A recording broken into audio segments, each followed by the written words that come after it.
Good morning. We're running just a little bit behind, but if I can have the girls, district winners and runner-ups sit on my left side, and the boys, district winners and runner-ups sit on my right side.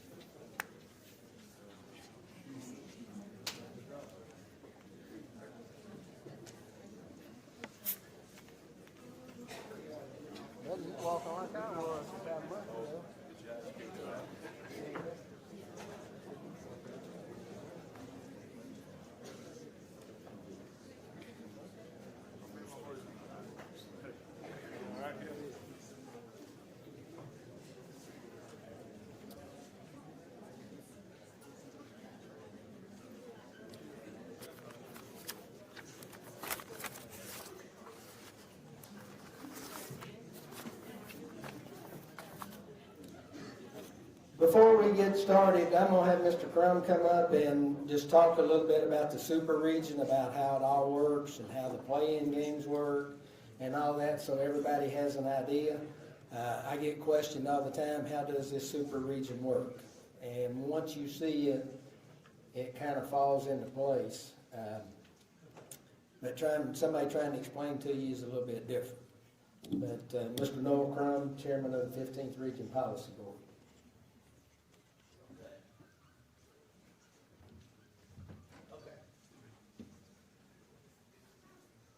Speak from here for a minute because I don't know if I can project really well to that side over there, but we'll go over here to this board here just in a minute, and I know it's going to be really hard for people on this end to see, but I'll announce out what we're saying with that. Just, and like I said, I feel like we're at a point that most people have a pretty good understanding of how it works, but I just want to go through the mechanics of it again because, like I said, it's definitely something that has drawn a lot of attention, and we've had a lot of other regions reach out because of the way that it is inclusive and allows all schools opportunities to continue playing. Basically what we're trying to accomplish in the super region is to provide balance between 3 and 14 districts, and also an opportunity that you scale your tournament. So in the 15th region, we only have 14 teams competing, and what our initial goal, and if you think of the playing games, what I tell people, the easiest way, I know everyone here probably watches the NCAA tournament, and you all know that they do the first 4 on that Tuesday night. They do those 4 teams that play in to the NCAA tournament. That is exactly the way that our region operates, okay? So you basically have to get from 14 teams to 12 teams. So what we did earlier this week up at Archer Park was we did a play-in draw for the girls on Tuesday morning, then we did a play-in draw for the boys on Wednesday morning. And the way that those worked was that after the first round games, you had those losers which become then the 3 and the 4 seeds. In the 59th and 60th district, there's only 3 teams, so there is no 4 seed, you only have a 3 seed. So that loser in the 59th and 60th of the 2-3 game, they would come up from each district to this draw. The 57th and 58th districts have 4 teams, so they had 2 teams come to the draw.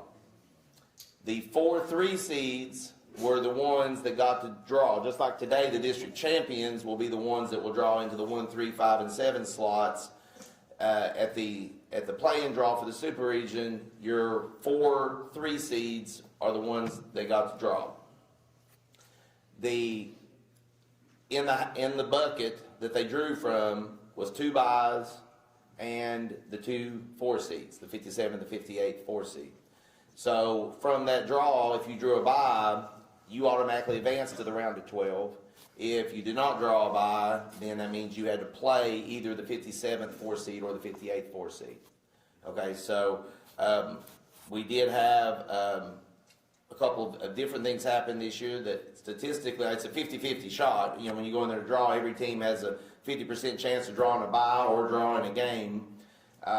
First time this year, the 58th, actually, their 3 and 4 drew each other. So they got to have a double district championship night where Betsy Lane and Prestonsburg played before the district championship game. So those possibilities exist each time, statistically.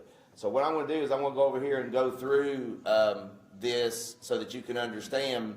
The only thing that I think that people sometimes that they have questions about is, well, so what happens if that 4 seed wins in that matchup moving forward?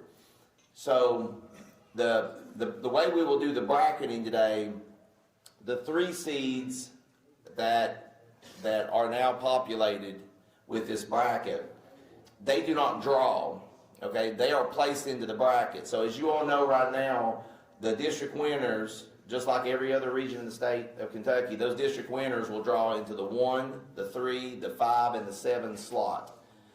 But the rule for all regions are that the district runners-up cannot see their district champion until to the championship game of the region. So if your district champion draws the 1, then you automatically know that your district runner-up is only going to draw from the 6 and the 8 ball, because they can't play against them in the same bracket. The rule with the super region is that the 3 seed also, the district champion gets the benefit of not having to see their 2 or 3 seed until the championship. We also don't want the 2 and 3 seed to play each other again in the first game of the region, because they just played in the district tournament. So there's just a simple placement. And so once you understand the way this works, I mean, anyone could populate this bracket in a second, because your 3 seed from your district is automatically going to be placed on the same side of the bracket as your 2 seed, as your district runner-up, but away from them. So the fascinating thing we'll see over here is we did have this year, I think every year there's probably been 1 4 seed that has upset a 3 seed. When that happens, it's just important to understand that that 4 seed is no longer the 4 seed in their district. If they unseat that 3 seed, they take that team's spot. So they become the 3 seed in that district. Okay, so I'm going to go over here and we'll cross out some of these just to make sure everybody understands. You can take the mic. Is there wireless? Oh, is it wireless? Yeah. Well, cool. Take it with me. Everybody hear me still? All right. Did I take that marker up there with me or not? Did I? All right. It doesn't work very good. I tried it. Neither one of them worked very good, but this one was a little better than the other one. All right. So what we did here was we drew up here the boys' tournament, the girls' tournament. Girls are drawing first, so let's just start with girls over here. So at the end of the district tournament, now bear in mind when you're looking at seeding, this is not how it was going into the district, okay? This is upon conclusion of your district tournament, okay? Here are your seedings. Because the other great thing about the super region is that unlike in years past when it really sometimes didn't matter if you were winner or runner-up from your district, you could get a better draw as a runner-up lots of times than your district champion did. There's a lot of meaning on those games because of the structure that everything flows with. So in girls play in the 57th, Johnson Central won the district, Paintsville was the runner-up. Martin County was the 3 seed and McLaughlin was the 4. And when we went up to the draw, Martin County drew a bye. McLaughlin County drew Floyd Central and went up there and they lost that game. So McLaughlin at that point was eliminated. Remember, the goal was to get to 12 teams for this purpose, the draw today that starts tomorrow. Martin County drew a bye. See, Floyd won and did that. East Ridge drew a bye, correct? Okay. So East Ridge moved on. Then Prestonsburg played Phelps, is that correct? Okay. So what you had here was, this is the case where the 4 seed defeated the 3 seed. Okay? So Phelps girls team is no longer there. Prestonsburg, okay, for the purpose of this tournament. Oh, thank you. So for the purpose of this tournament, Prestonsburg, understand, okay, just for this tournament purpose, they are now the 3 seed in the 60th district. Okay? The way this thing operates from now on, that they unseeded that team, you just take their spot and move on. The same way when we do this bracket, if a 3-team, Lawrence County last year came to Johnson Central, was district runner-up. Lawrence County came to Johnson Central, defeated us. They took Johnson Central's spot in that bracket and moved on into the tournament. So for the purpose of today, Prestonsburg is the 3 seed in the 60th district. That's the only thing in this bracket that moved anything at all. In boys, you had one instance as well. So over here you had Johnson Central, Martin was runner-up, Paintsville was 3rd, McLaughlin was 4th. Paintsville drew a bye. Came down here, like I said earlier, you had a situation where Betsy Lane and Prestonsburg drew each other. Betsy Lane won the game, so Prestonsburg was eliminated from the round. And we came down here, and East Ridge drew McLaughlin County. McLaughlin beat East Ridge, so McLaughlin County is the 3 seed in the 59th district. Phelps drew a bye. So you basically, on each bracket, you had one team that unseat, to unseat a team from a different district. So that's the only thing that you need to understand to make sure that you can fully populate the bracket. Someone's like, well, how can a team from my district, play in the same district? You could have a situation on a draw now where McLaughlin County could play a district opponent in that first game based off of how this draw goes, okay? But they're technically no longer the 57th district for the purpose of this. They are the 3 seed now in the 59th. Is there any questions from anybody? I think once you see it written up there and understand how easy it is, that it's just a simple 12-team bracket at this point that's just going to move forward, and those 3 seeds are just going to be placed opposite of their 1, away from their 2. I mean, it's just that simple. Opposite and away every time you place them in. Any questions from anybody? I make a motion that we populate the brackets. Let's do it. Roll. I don't do that part, so.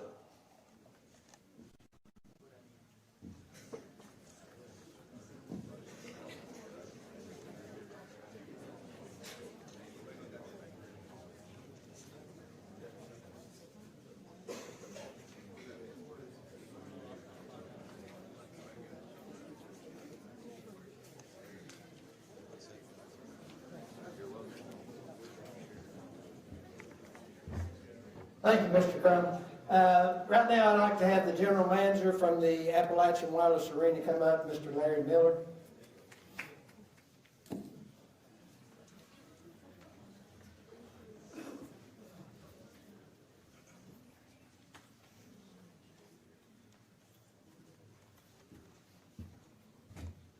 Good morning. I hope everybody's doing all right today. Just wanted to put out there, there's a few little rule changes. We had some issues during the All-A. Had some refs getting a little bit of a bad pickle, so we're going to change a few things on entry. The teams and the cheerleaders and the band and the coaches will be the only ones allowed through the rear door. We're going to set up a table at the front for the ADs and everyone to come through, sign off on. It'll be an easier process. That way they don't have to try to figure things out. But just to make it safe on the kids and the refs and you guys, I guess, the coaches, we're going to switch that up. I guess let's just have a great term. I'm glad to have you guys back here this year, and no flood water hampering everything, making it difficult for you guys. So pleasure's ours. And we're working on a few little things, a few little perks for the kids. We understand you guys come. Some of you guys come from a long way away. So we're trying to get some sponsors to feed the championship and the teams the night of the championship, just to alleviate some of that cost on you guys. But like I said, it's appreciated, and hope you guys have a great term.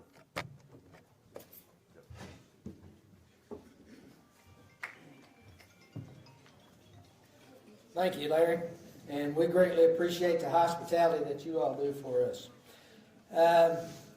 Mr. Bennett West will be the official scorer, and he has a few things he'd like to say. I'm gonna bring the microphone to him.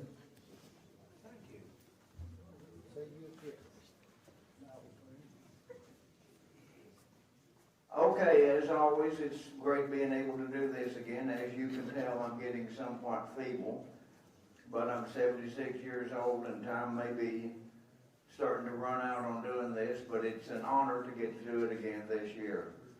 As we always do, I want to remind the coaches that you need, before each game that you play, you need to bring me a sheet which lists the 15 or fewer.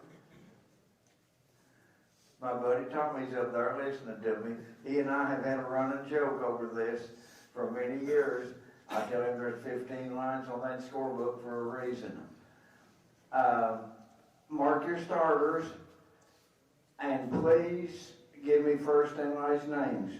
I had a book the other night that gave me names of Johnny S., Billy J., and stuff like that. Give me first and last names.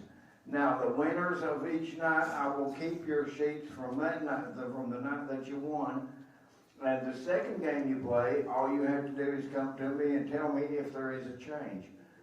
That way, I can just recopy what I had the first game that you played. I wish everybody the best of luck in the tournament, and I'm honored again to work with you.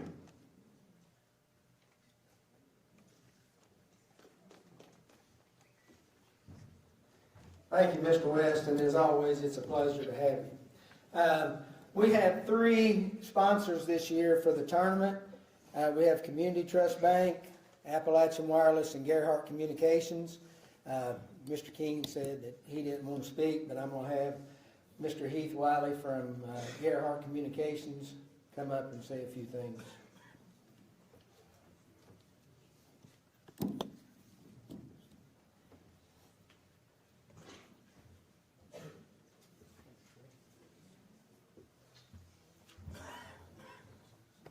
Again, we'd like to thank everybody for coming out, and we're very fortunate and blessed to be a sponsor of this tournament this year and every year for the past 3 or 4 years. Kevin's been great to us, the arena, and just to be associated with these fine group of kids, athletes, and young leaders, we're just fortunate. And we hope we have a great tournament, a great turnout. We're going to be covering it live on all our social media pages or websites. But we want families and friends to come out and enjoy the festivities, because you'll never experience something like this. These live games, you see teamwork, athletes, and leadership being built. So thank you all for having us. Thank you for this opportunity, and good luck to all teams.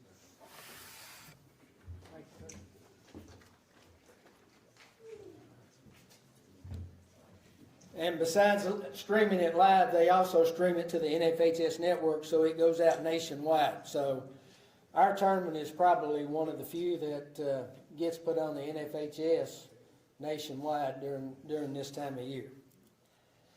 All right, I know everybody's ready to get to the main topic, and this is the 2026 15th Region Boys and Girls Basketball Tournaments.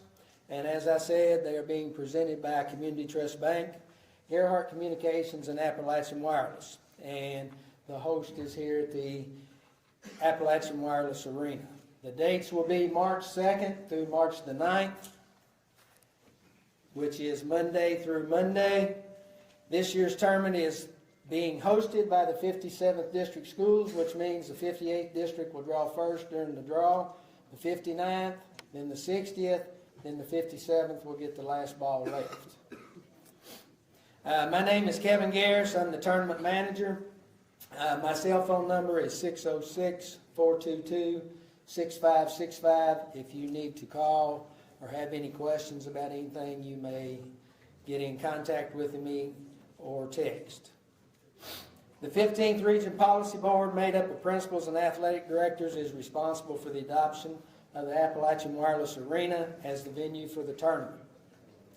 This facility offers our region the seating capacity not available at any of our high schools, and is a prelude to our teams what will come in Lexington at Rupp Arena. Features of this year's 15th Regional Tournament: Revenue sharing, every school will receive the same share. On top of that, teams that participate each night will get $100 for food and $1 per mile round trip for a bus. Also, the boys winner and the girls winner will receive $1,000 each to help proceed with costs associated with the tournament. All right, we'll do a roll call. I'll do the girls first. 57th district winner, Johnson Central. Record, 18-6. 57th district runner-up, Paintsville. Record, 21-10. 58th district winner, Betsy Lane. Record, 15-13. 58th district runner-up, Lawrence County, 12-16. 59th district winner, Pikeville. Record, 19-8. 59th district runner-up, Shelby Valley. Record, 6-19. 60th district winner, Belfry. Record, 11-17. 60th district runner-up, Pike Central. 12-16. All right, I'll do the boys. 57th district winner, Johnson Central.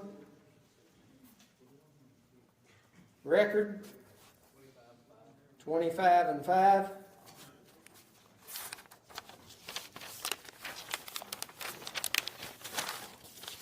57th district runner-up, Martin County, 20-9. 58th district winner, Floyd Central. Record, 23-5. 58th district runner-up, Lawrence County. Record, 18-11. 59th district winner, Pikeville. Record, 20-4. 59th district runner-up, Shelby Valley. Record, 18-14. 60th district winner, Belfry. Record, 21-10. 60th district runner-up, Pike Central. Record, 19-11. All right. All right, the date and time information for the tournament. The dates for the tournament are March 2nd, 2026 through March 9th, 2026. The girls' finals will be Saturday, March 7th at 5 o'clock. The boys' final will be March the 9th at 7 o'clock. Session 1 will begin this Monday, March the 2nd. First game will begin at 6:30. Second game approximately 8:15. Tuesday, March the 3rd. First game will begin at 6:30. The second game approximately 8:15. Wednesday, we'll start the boys' quarterfinal, March the 4th, 6:30 and approximately 8:15. On Thursday, we'll have the first boys' quarterfinal, March the 5th, 6:30 and 8:15. Girls' semifinals will be Friday, March the 6th, 6:30 and 8:15. Saturday, March the 7th, girls' finals will be at 5. Saturday night, March the 7th at approximately 7:15. The boys' first semifinal, approximately 8:45, the second semifinal. And then the final session will be on Monday, March the 9th at 7 o'clock.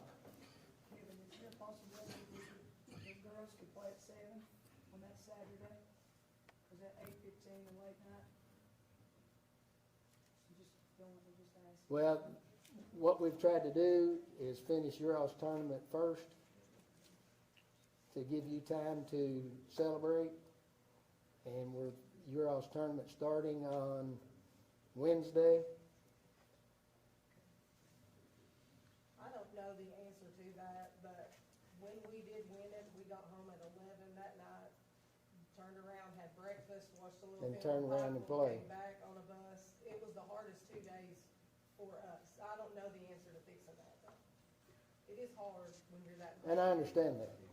I mean, we were definitely glad, thankful to be there, but. Well, if you win on Saturday, guess what you have to do at the state tournament? No, I know back around. You turn right back around and play again. You know, I'm not trying to be unfair to anybody. All we're trying to do is make sure we don't know what the weather holds. I mean, it looks good. No, I understand. I'm not. You know, a few years, Hicks wanted to ask a question and he called me and asked. that's no problem. Really what was happening. He didn't have nothing else to ask. Which I ran all these times through the policy board and I didn't get any disagreements on it. Okay? And I understand, I understand.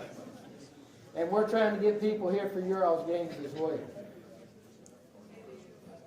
And it is tough. And playing 2 games on the same day is tough too.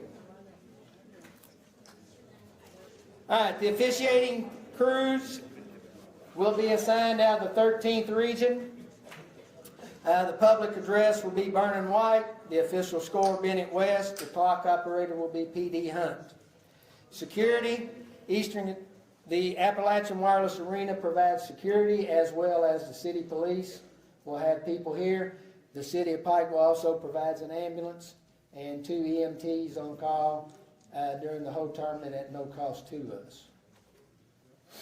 Parking is first come, first served. You have the parking garage, the river field back here, and downtown areas. We do not have any VIP parking. The emergency personnel is Appalachian Wireless Center and the Pikeville Fire Department. Janitorial services are provided by Appalachian Wireless Arena, and no live streaming is allowed except for the people that have contacted me so far. And right now we have 2, a possibility of a 3rd that I got a text this morning. WYMT incurred, but they didn't have it in their budget for this year to do it, but he said he would next year.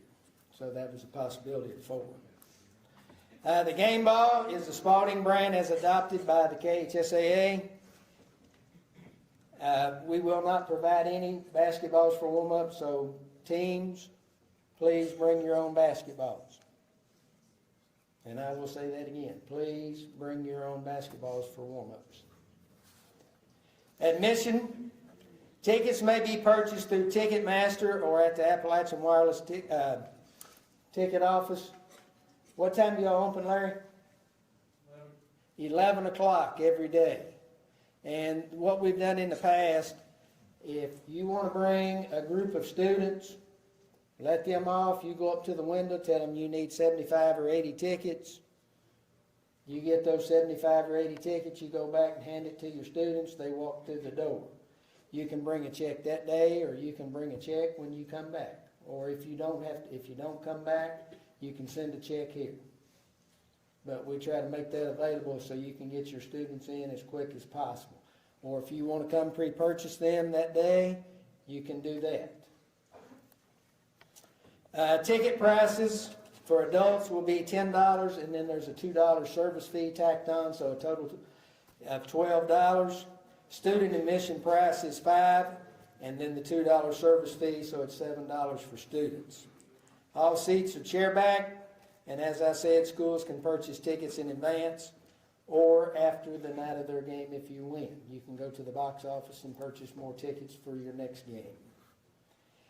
Teams identified by their coach, as Mr. Bennett said earlier, a limit of 15 players would be admitted through the group pass door, which is downstairs at the loading dock. Assistant coaches also identified by the head coach. All lower arena seating all seating is general admission. But if you play the first game, what we ask is that your fans will leave to let the next set come in for the second game. The home side is across from the benches. You'll have a section that is roped off for your students, which will be across from the home bench. There will be a section for the students behind the visitors bench that is roped off that your students can sit there. Your band will be on the same end as your cheerleaders. Cheerleaders and dance teams in uniform identified by their sponsor will be admitted through the group pass gate on the night that their team participates. The band is also admitted through that gate as well. Media may pick up a tournament pass. If they contact Josh Kessler here, they can get a media pass to be able to come through as well. All other spectators and visitors must have a ticket. All boards of education will receive 12 passes. When this is over with today, if you will go to the Huffman Avenue box office, somebody from your school can sign. They can take their 12 passes back for their Board of Education today. And they will have those ready. All you have to do is sign your name. That way I know who picked up the Board of Education passes. Gates open at 11. Or the ticket office opens at 11. The gates will open 1 hour before game time, which will be 5:30. Passes, players participating in the tournament and designated on the eligibility sheet as the 15 on the bench may enter a pass gate at the loading dock during any session. So anybody participating in the tournament can come back, come through that same loading dock and come watch games. All college and university coaches displaying proper identification will be admitted. And if you have a college coach coming, if you'll let me know, we can make sure we have them seating available around the floor area. High school coaching cards and KHSAA officiating cards are not accepted. The national anthem. The home team will be responsible to play the national anthem each evening except during the semifinals and finals. The host school will be responsible those nights. The national anthem will need to be played at the 6-minute mark prior to the start of the game. They will have chairs set up in each end zone that your bands can sit in, and that when they come through the gate, most of the time they're able to leave their cases back here in the back of the loading dock and just take their instruments down to their seating area. Cheerleaders will be permitted to lead the team out on the floor for pregame warm-up with flags. After that, they are to follow in-game rules set forth by the KHSA pertaining to doing cheers on the floor. They are permitted to do cheers during full timeouts only. Dance teams should contact me to set up a time to perform at halftime. And as in the past, we have always done a 15-minute halftime in order to allow our student athletes to showcase themselves during that time. Gives coaches a little bit of time to get back, not in a hurry, don't have to rush. The home team can go through the back way into their locker rooms, and the visitors can go through this way back toward the loading dock to theirs. That way you do not have to cross. Playing area. No more than 15 players are permitted in uniform at any one game. If each school participating Monday, Tuesday, Wednesday, and Thursday, if you could send Josh your roster that is on the KHSA website to josh@appwirelessarena.com. That way they have down there at the loading dock your team, your coaches.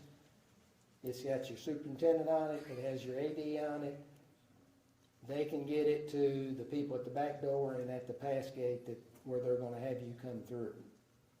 That way all they have to do is just when you come in, they have the sheet and it's there.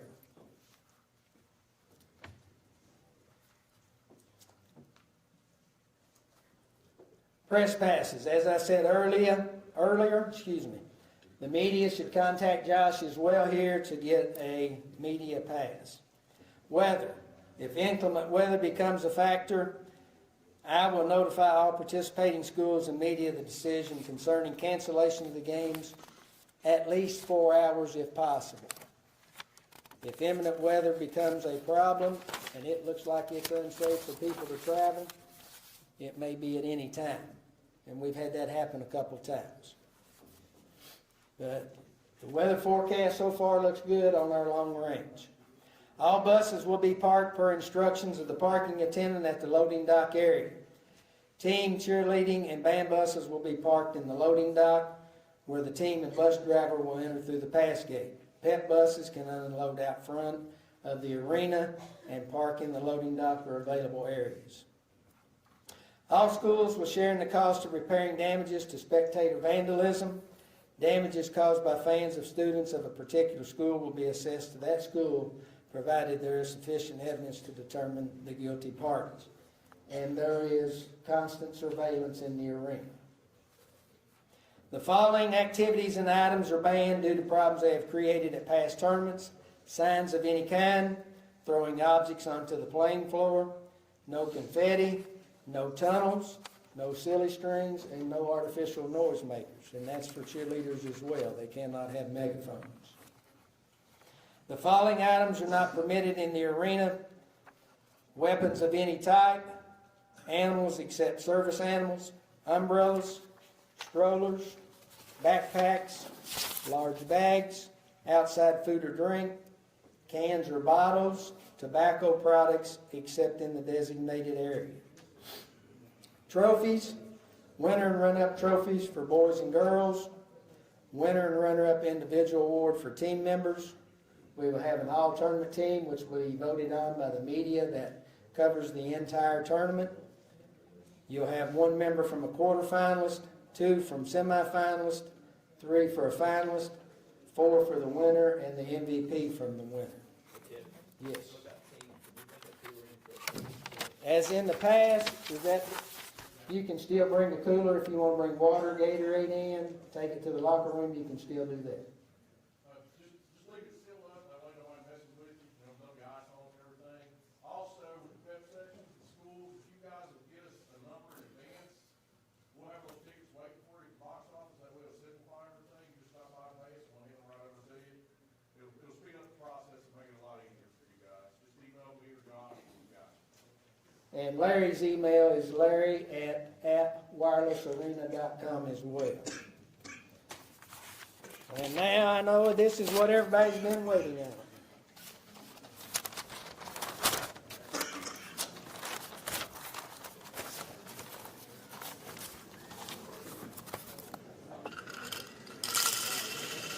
All right, 58.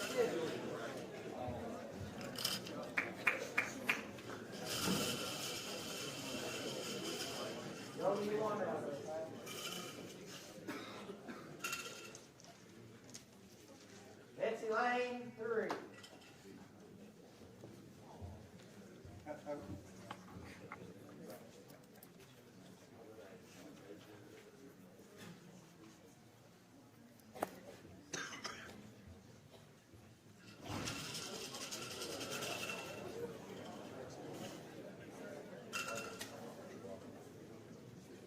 Michael, 7.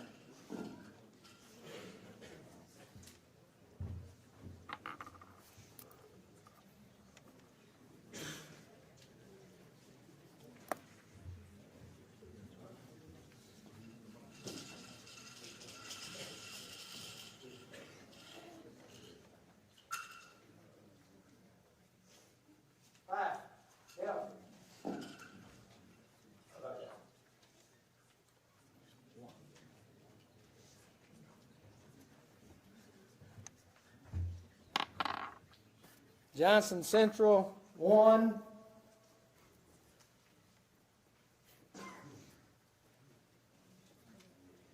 And Belfry was 5.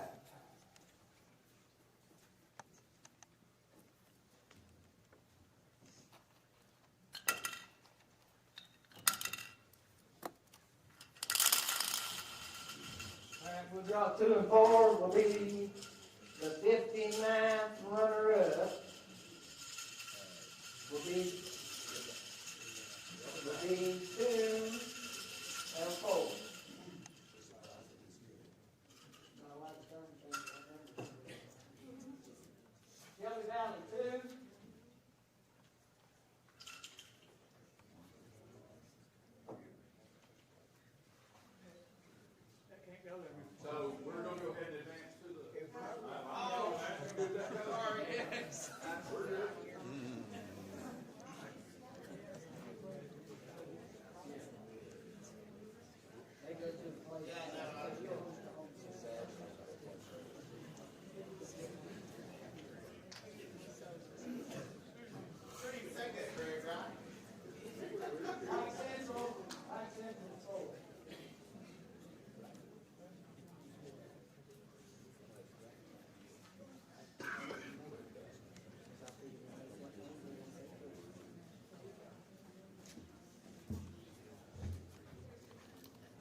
All right, now what we need to do is plug in the rest of the girls, correct? Yeah.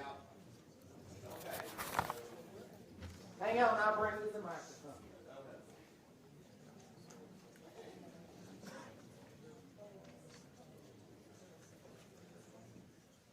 Okay, so if Shelby Valley, so you come down here, East Ridge has to be away from their champion Pikeville, so East Ridge will be playing at Pike Central.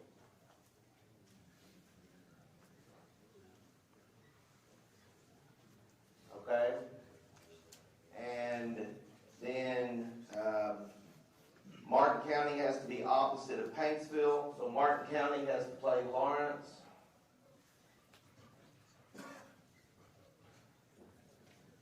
Then you've got Betsy Lane, so you've got the 58.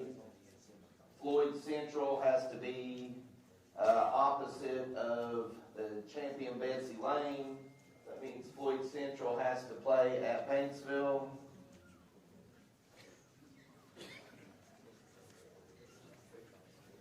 And then that leaves, who's left there? Prestonsburg, yeah, because they took the spot of the 60th.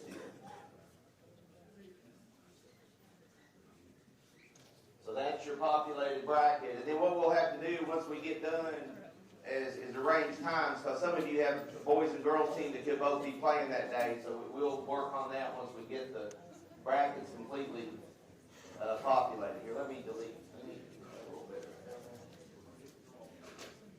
Yeah, that's what I need to do. All right, everybody. And once you set times, all I need to do today is let the assigner know the host and what time. That way he can go ahead and get started so that he's got all that taken care of.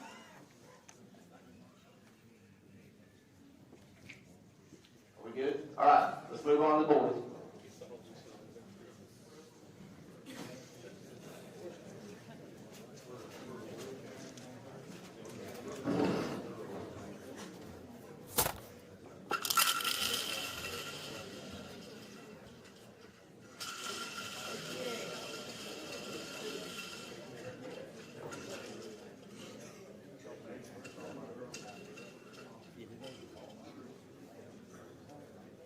Floyd Central, 3.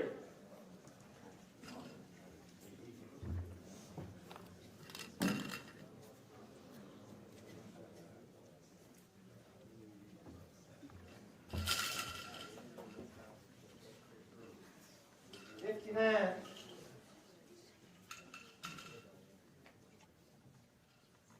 7.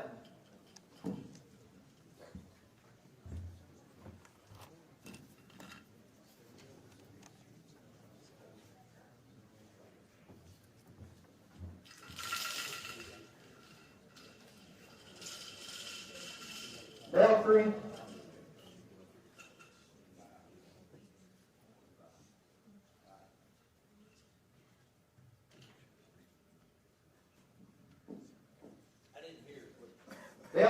5. Johnson Central, 1.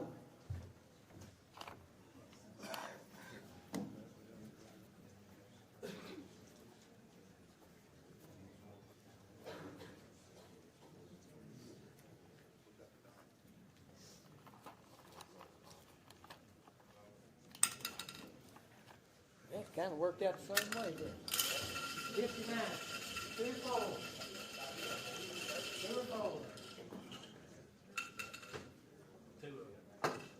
2. Shelby Valley, 2.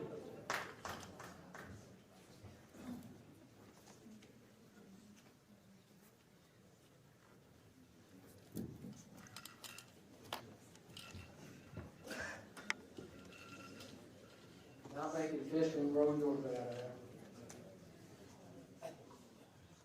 Pike Central, 4.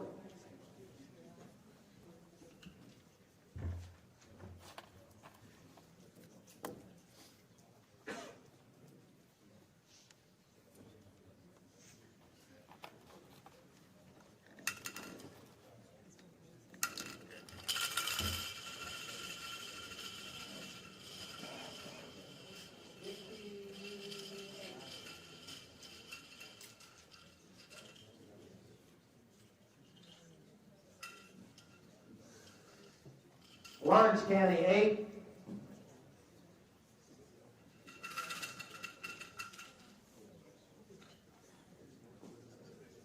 Martin County 6.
Everybody see that? So our matchups there, first round on Saturday would be Phelps will play at Shelby Valley, McGough will play at Pike Central, Betsy Lane at Martin County, and Paintsville at Lawrence County will be those matchups. So I think the first thing we need to do is figure out which teams. So we know Shelby Valley will be hosting. I know in the past grade we've done a doubleheader. Are you one? We're going to, we already talked to Prestonsburg, the girls' game will be at 12 noon, the boys' game at 1:30. Okay. So,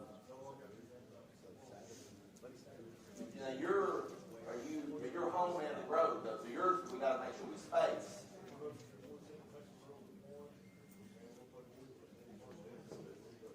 Okay, hold on a second, let me get these, I'm very operating here. So, what are your times again? Girls' game is 12, So girls at 12. and then the boys will have to talk to Okay, so 12 p.m. there, and was your girls' game good? Paintsville, Floyd Central, 1 o'clock. Okay, so let's go find girls. Sorry. Paintsville, Floyd Central, 1 o'clock, right? Okay. How about Pike Central, East Ridge? Pike Central, you have 2 games at home as well. Is that right? The other girls' game is at 12. 12. All right. Okay, that's fine. Hold on, we'll get to there. And then how about Lawrence and Martin? Do we know yet, or do we? Lawrence and Martin, do you want you 4 o'clock? Okay.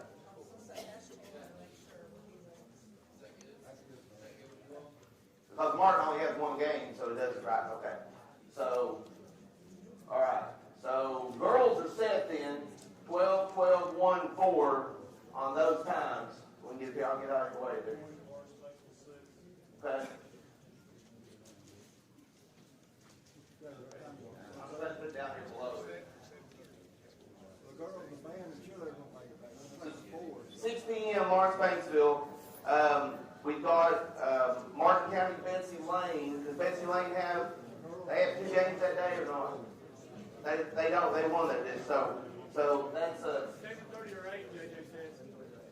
we'll do 7:30 probably. So the girls have to get back from Lawrence, and it's on that longer trip, so they gotta get back to those boys' games. He said 8. 8 o'clock. So 8 o'clock for Martin, Betsy Lane. Okay.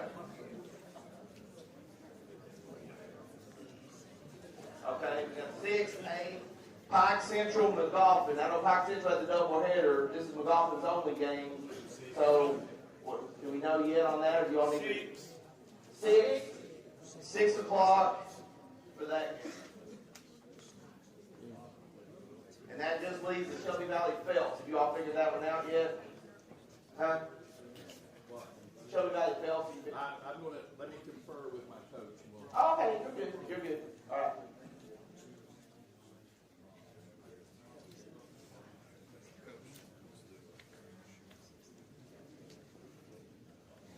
Any questions while we're waiting on that last time slot? Any questions from anybody?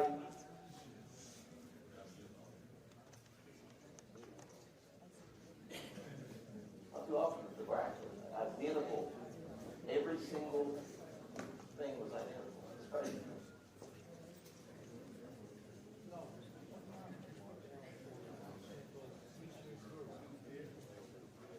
They said noon. Is that okay?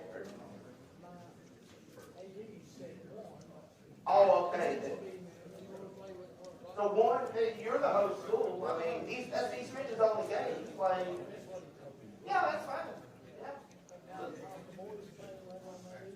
Yeah, but it's your school. So I mean, you're the host of both of those. So you can draw that power. East Ridge has the one game. So honestly, you can play anytime you want. One, okay. Yeah. All right. So there's a change here. You can picture. So the Pike Central East Ridge. Girls is at 1 p.m. Yeah, because where you're the host of both, you can, and you're playing a team. Who are you playing in the and then you're playing the Dolphins. Neither of the teams you're playing has another game that day. So really, it's up to you. You can set that. You know, Shelby Valley a couple years ago did it as a double header. It was easy for you. It's just harder on your game. You know, it's however you want to set it up. But yeah. So I know we're waiting on the one time.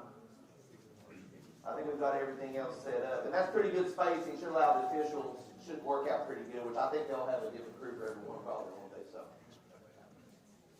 Oh, also, the host school is responsible for paying the officials.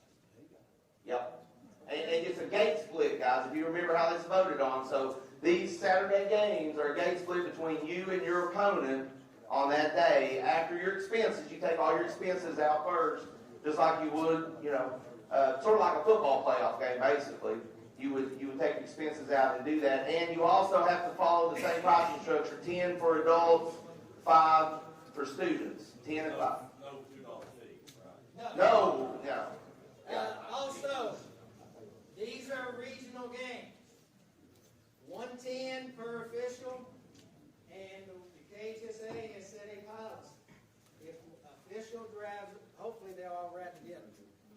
But the assigner told me he's going to plug it in.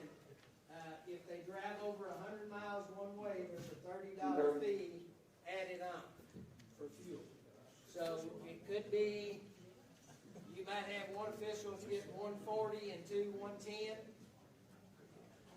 Or you might have, if they drive separate, you might have all three 140. But I'd make sure all three drive. Yes. I'm just saying, Yes. if they charge you The top 140, team is the home you make sure all three have driven to the on each game. one of those. Yeah, the home team would be. That's what I'm saying. I had that happen.